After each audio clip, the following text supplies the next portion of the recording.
because Trig is back, and he's not here to talk. Episode 7 of The Kai is about to blow up in ways we didn't see coming. Rege wants blood, Alicia is spiraling, Jamal is barely holding on, and now Trig, our man who once tried to escape the streets, is stepping back in like he never left. It's wild. And I'm telling you right now, whatever peace was left in this city, gone. Completely gone. The game has changed, and it's only just getting started. So let's talk about what this trailer just revealed, because it's no small thing. Trig has officially returned, and it looks like he's walking straight into the storm. You remember how hard he fought to leave that life behind, right? To do better, be better, and actually give himself a shot at real peace? But now, after everything that's happened, something snapped. The man who once wore suits and tried to get folks out of trouble is back in a hoodie and giving those same old orders. It's heartbreaking. And it tells you just how bad things have gotten since Rege kicked off this war. Everyone's cracking under pressure, and for Trig, it looks like that old version of himself, the one he swore was dead, is waking up again. Now, if you remember the last episode, things were already off the rails. Alicia tried to take out Rege and shot Jamal instead. That shook everybody. We saw Jamal, sweet Jamal, who's been trying so hard to stay clean, build a future with Dom, and stay out of this mess.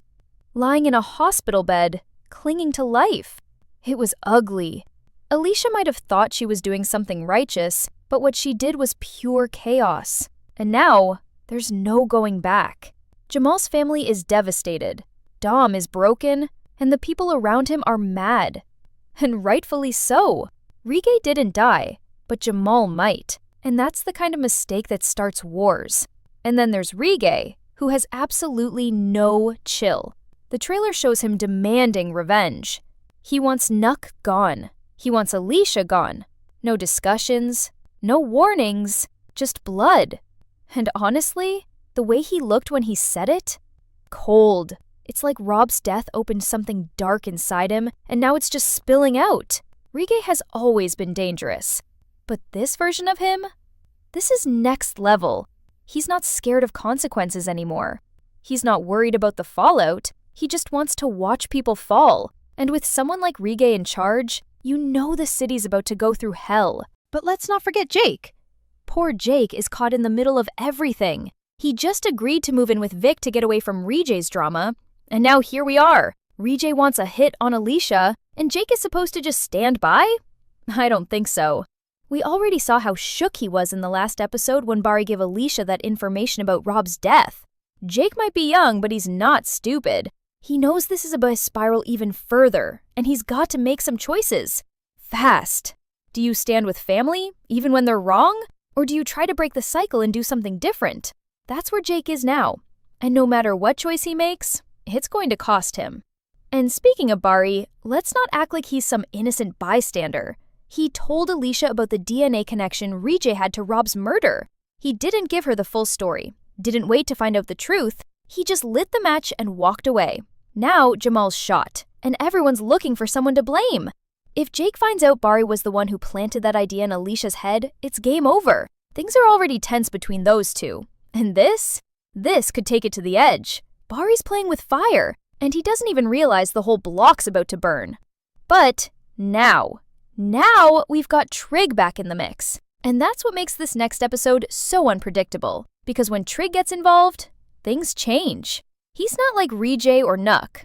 He's smart, strategic, and most importantly, he's got heart. He doesn't kill for sport. He moves with purpose. But let's not get it twisted. Just because he has morals doesn't mean he won't get dirty. We've seen him get real before. And if someone pushes him too far, all bets are off. So what made him come back? That's the question. Was it Jamal's shooting? Was it Vic falling back into old habits? Or did someone call him in, knowing that he's the only one who can bring order before everything collapses? Whatever the reason is, his return is no coincidence. Someone wants Trig on the streets again. And it might be Vic. We saw in the trailer that Vic's done playing it safe. He's ready to get back in the game. You can tell by the way he talks to his crew. There's no hesitation, no fear. He's ready to handle business, no matter what it costs. And when Vic and Trig team up, that's not just two guys getting involved. That's a movement. That's the kind of alliance that could shake Rege to his core. Because as tough as Rege is, he knows Trig isn't someone you can bully or outsmart. And Vic? He's got nothing left to lose. So now we've got Trig, Vic, Alicia, Rege, Knuck, and Jake all caught in the middle of this war. The question is, who's actually pulling the strings here? And who's just being played? So let's take a closer look at Rege, because he's the fire starter in all this madness. We already knew he was trouble. Always quick to snap, always moving reckless. But what we're seeing now is something far worse. The guy's not just angry anymore, he's calculating. And that's what makes him dangerous. He's not out here throwing punches without a plan. He's lining up targets. And who's on that list? Alicia, Knuck, and maybe even Jake if he doesn't fall in line. Rege knows that people are slipping away from his control. Vic moved out, Trig's back, and now Bari's out here feeding Alicia information that makes her pull the trigger on Jamal. Rege's power is slipping, and when a man like him feels like he's losing control, he doesn't pull back. He goes full beast mode, and we're about to see what that really means. Now let's talk about Alicia for a second, because this woman, she scares me. She really does. On the outside, she's all calm and collected, trying to play it like she's just a mother grieving her son, but underneath that soft voice is a storm that's spinning faster every episode. Ever since Rob died, she's been breaking piece by piece. And now she's just out here with a gun, making snap decisions and calling it justice. But let's be honest, Alicia isn't seeking justice. She's out for revenge. The problem is, revenge doesn't care who gets hurt along the way. She nearly killed Jamal. Let me repeat that. Jamal, a man who's never been part of this war, never caused harm to anyone, and was just trying to build a life with Dom. Now he's lying in a hospital bed because Alicia couldn't wait, couldn't think, couldn't breathe before pulling that trigger. If that bullet had hit just a little differently, we'd be planning a funeral, and that's on her. And here's what makes it worse. She's not done. Not even close. In the trailer, she's already talking again about cleaning up the streets and removing the poison. But who made her queen of the city? Who gave her the right to decide who lives and who dies? She thinks she's fixing things, but all she's doing is tearing people apart. And now that Trig is back, I wonder how long she's going to keep playing this solo game. Trig knows her. He knows what Rob meant to her. And I don't think he's going to sit back and let her self-destruct. But the real question is, can he stop her? Or is she already too far gone? And while all of that is spiraling, let's not forget Knuck. We haven't talked much about him lately, but he's the ghost in the room. Everybody's pointing fingers. Rege is convinced Knuck tried to kill him. Jake's trying to get answers. And honestly, Knuck is way too quiet right now for my comfort. That man doesn't stay quiet unless he's planning something. We know what he's capable of. We've seen what happens when he gets pushed. And with so many eyes on him, so much pressure building, it's only a matter of time before he makes a move. And when he does, it won't be subtle. But you know who's at the center of all this, trying to hold everything together? Jake. And this kid, man, I feel bad for him. He didn't ask for any of this. He just wanted to step out of the mess, live with Vic, find some peace. But peace doesn't last in this world. Not in the Shy. Now Jake's stuck between Rege and Vic, between Alicia and Bari, between truth and survival. And that's a heavy place to stand. He knows Rege didn't kill Rob, but he also knows Alicia won't stop until someone pays for it. He knows Bari twisted the truth, but calling him out could cause even more damage. And on top of that, he's got Vic falling back into his street mentality, Trig reappearing like a ghost, and Jamal, his friend, fighting for his life because someone else made a reckless decision. That's a lot of weight for one person to carry, and I don't know how long Jake can do it without breaking. And speaking of breaking, Vic is almost there. We already saw him hinting at it in the last episode, but now he's full on ready to jump back in. He's tired of watching people get hurt, tired of running, tired of being the guy who does nothing while his city burns. In the trailer, we hear him say it clear as day. He's ready to return to the streets. And the way he says it, like it's a promise, like it's already done. And that's scary, because Vic used to be the calm one, the grounded one, the man who stepped away for a reason. But when the world pushes too hard, even the calmest man will snap. And if Vic snaps, it's over. He knows the game. He knows the rules, and he knows how to win. If Vic and Trig align again, Reach will know what hit him. And that's where we are right now. The edge. Every character is standing at their limit. Alicia's hanging by a thread. Rege is planning hits. Jake is torn in too many directions. Bari is playing puppet master without realizing the fire he lit. Vic is ready to explode. And Trig? Trig is back with that quiet storm energy. You know he doesn't talk unless he means business, so whatever he's planning, it's going to be big. This isn't just another episode. This is the beginning of something we can't undo. Let's go back to Trig, because his return is not just a plot twist, it's a warning. A warning that things have gone too far. Trig is the kind of man who only reappears when everything's gone off the rails. And right now, this train is off the tracks, speeding toward disaster. Trig left for a reason. He worked hard to change, to clean up his life, and to protect the ones he loved from getting swallowed by this city's madness. But when someone like him walks back into the streets, it's never for something small. It means he's seen enough. It means someone crossed a line. And with Jamal lying in that hospital bed, with Vic slipping into his old skin, and with Alicia starting a war she can't control, Trig had no choice but to come back. And if you're thinking Trig's got the kind of rage that doesn't scream, it smolders.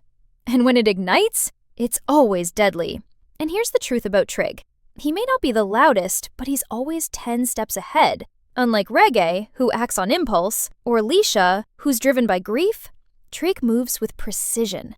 When he comes back, he doesn't just react, he calculates. And now, with all these egos clashing, he's the one person who could pull everything together. Or blow it all apart. And what's wild is, no one saw him coming. Not Vic, not Rege, not Alicia. So whatever he's planning, they're not ready. But we've seen this man before. When Trig decides to take action, there's no stopping him. He doesn't ask for peace, he forces it. And if that means taking people off the board, so be it. Meanwhile, let's not overlook Bari, because this man is getting way too comfortable stirring chaos. He told Alicia about Rege's possible connection to Rob's death, but he didn't wait for facts. He let her run with it. And now, Jamal is bleeding out, and Bari's walking around like he's innocent. But here's the problem. The truth is coming. Jake is asking questions. Vic is watching closely. Even Knuck might catch on. And when the pieces come together, Bari won't just be seen as the guy who passed along bad info. He'll be seen as the man who started a war. He's the spark that lit the match. And when the fire comes roaring back, he won't be able to hide behind, "I didn't know." Because he did know. He knew Alicia was fragile. He knew she was angry. And still, he let her believe what she wanted. Why? To protect Rege? To protect himself? Or just to shift the blame before things exploded? Whatever the reason, it doesn't matter now. Because in this city, once blood is spilled, truth doesn't matter. Loyalty does. And Bari's loyalty is about to be tested. And then there's Knuck. The man everyone's blaming, but nobody's actually seen move. That's what makes it scary. Knuck's the kind of guy who doesn't need to say a word. He lets the street speak for him. And right now, people are whispering that he shot Rege, that he's trying to take over, that he's plotting in the background while everyone else fights in the open. But what if Knuck didn't do anything? What if he's just watching everyone crumble under their own paranoia, waiting for the right moment to strike? That's his style. He waits. He watches. And when the time is right, he takes. So if people keep poking him, blaming him, pushing him into a corner, he's not just going to defend himself. He's going to end whoever made him feel small. And that, right there, is a problem for everyone. Because Knuck doesn't miss. And he doesn't forgive. Now picture this. Rege wants Alicia and Knuck dead.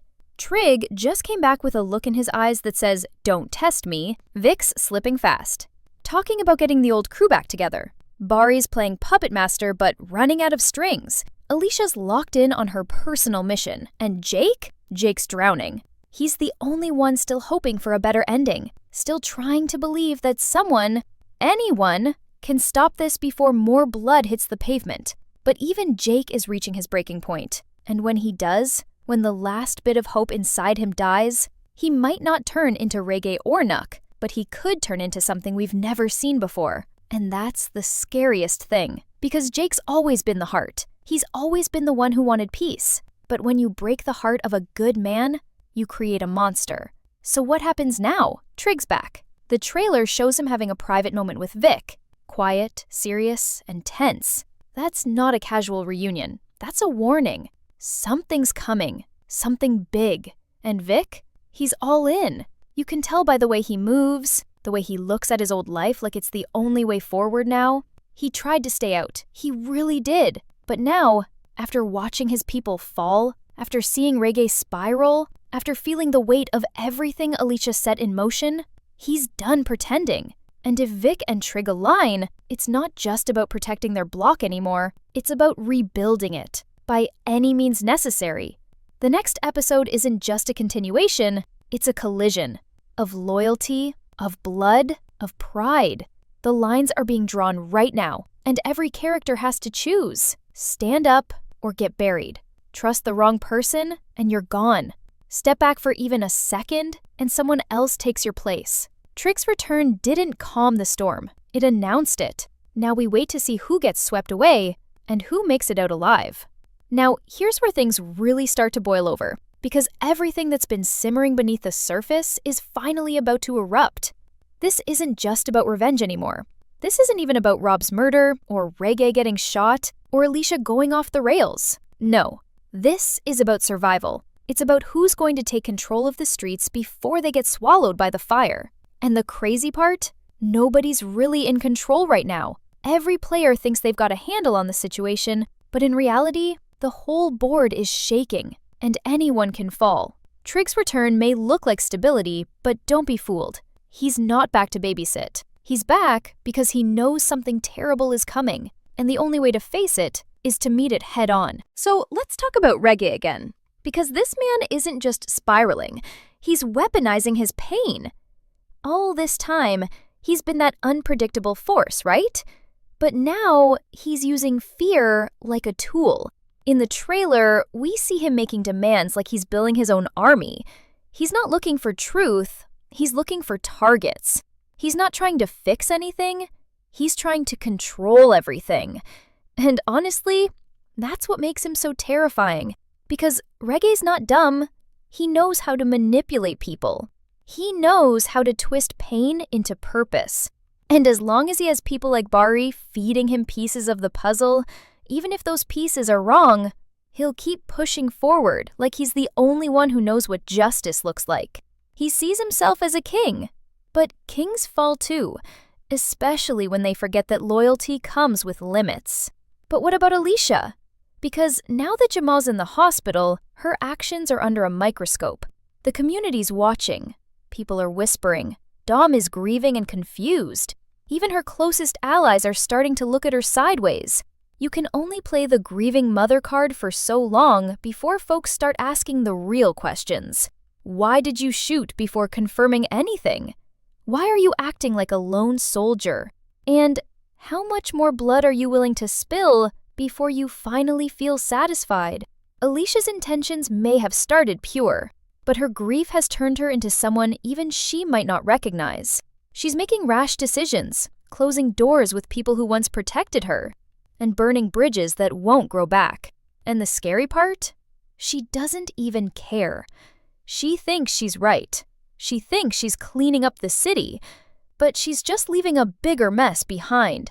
Meanwhile, let's take a moment to focus on Vic, because this man is walking a tightrope between redemption and destruction. For so long, Vic was the balance, the quiet leader, the one who wanted something different. But now he's getting pulled back into the game, and you can see the shift. The look in his eyes, the way he talks in the trailer. He's not running from the streets anymore. He's walking toward them, slowly, like a man reclaiming his territory. And maybe he's doing it for the right reasons. Maybe he's trying to protect his people, to bring some order to the chaos. But the streets don't care about good intentions. Once you step back in, you're playing by a whole new set of rules. And Vic knows those rules well. So the real question is, how far is he willing to go this time? And when the smoke clears, will there be anything left of the man he used to be? And then there's Jake. Poor Jake. He's the one we keep coming back to because he's the only one left with a heart that hasn't been completely turned to stone. But that's starting to change too, isn't it? You can see it in his silence, in the way he looks at Bari, in the way he questions Rege's motives, Alicia's actions, even Vic's decisions. Jake has been forced to grow up too fast, to carry too much, and now he's being pulled in every direction. He's expected to pick a side.